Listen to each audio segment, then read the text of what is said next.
অপরাধী যারা আছে তাদের কিন্তু আমরা কঠোর শাস্তি চাই। আর যাতে এইভাবে অন্যায় যায় আর না করে সামনে। হ্যাঁ, অনেকবার হয়েছে, এই বছর নাকি 2বার আমাদের ঈদ হয়েছে, এরকম লাগতেছে আমাদের সাথে এরকম প্রতারণা যারা করছে তাদের আইনের আওতায় আনার জন্য তাদেরকে অনুরোধ করতেছি। আর এবং মহোদয় শিক্ষা অফিসার আমাদের জন্য অনেক পরিশ্রম করছে, ওদের কষ্টে আমরা আবার নতুনভাবে পরীক্ষা দেওয়ার সুযোগ করতেছি। আলহামদুলিল্লাহ অনেক ভালো লাগতেছে। আজকে পরীক্ষার পরিস্থিতি এমনি ভালো ছিল, আমাদেরকে ভরসা দিয়েছিল পরীক্ষা দিতে পারবো ওইরকম, তো আজকে পরীক্ষা দিতে পারছি। আর আমাদের জন্য যারা কাজ করছে তাদেরকে অসংখ্য ধন্যবাদ। মানে আমরা কালকে ওই দিন 10 তারিখ মনে করছিলাম পরীক্ষার হল আসতে পারবো, কিন্তু দুঃখের বিষয়ে আসতে পারি নাই। ওই দুইটা আমাদের দুর্ঘটনা ছিল, অ্যাক্সিডেন্ট ছিল, ভাগ্য ছিল।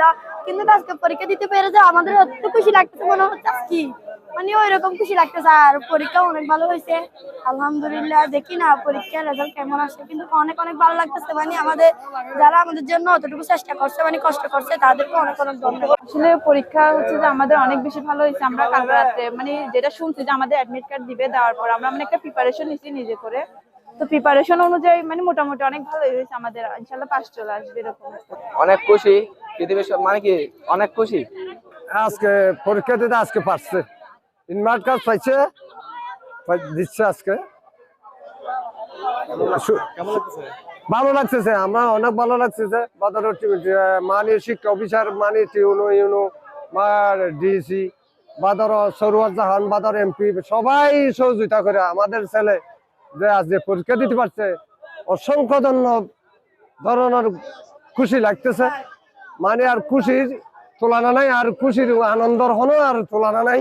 তো আমরা সবসময় কি আমরা স্টুডেন্টদের পক্ষে আছি, আমরা চেষ্টা করতেছি ইনশাল্লাহ যে কোনো ভাবে স্টুডেন্টরা যেন কোনোভাবে ক্ষতিগ্রস্ত না হয়। হ্যাঁ, না এটা আমরা আজকে আসছি, আজকে থেকে ইনশাল্লাহ এটা আমরা পুঙ্খানু দেখবো, এবং যারা এটার সাথে যুক্ত আছে এরা কোনোভাবেই পার পাবে না। সেটার ব্যাপারে এটা হচ্ছে একটা গোপনীয়, এটা আমরা কোনোভাবেই যেন স্টুডেন্টরা ক্ষতিগ্রস্ত না হয় এটা দেখবো ইনশাল্লাহ। সারা জেলায় যে এভাবে অনিবন্ধিত প্রতিষ্ঠানগুলো গড়ে উঠছে, এজন্য আপনাদের কোনো ব্যবস্থা গ্রহণ এটা এখন আমরা এখন থেকে এগুলো স্ট্রিক্টলি দেখবো ইনশাল্লাহ।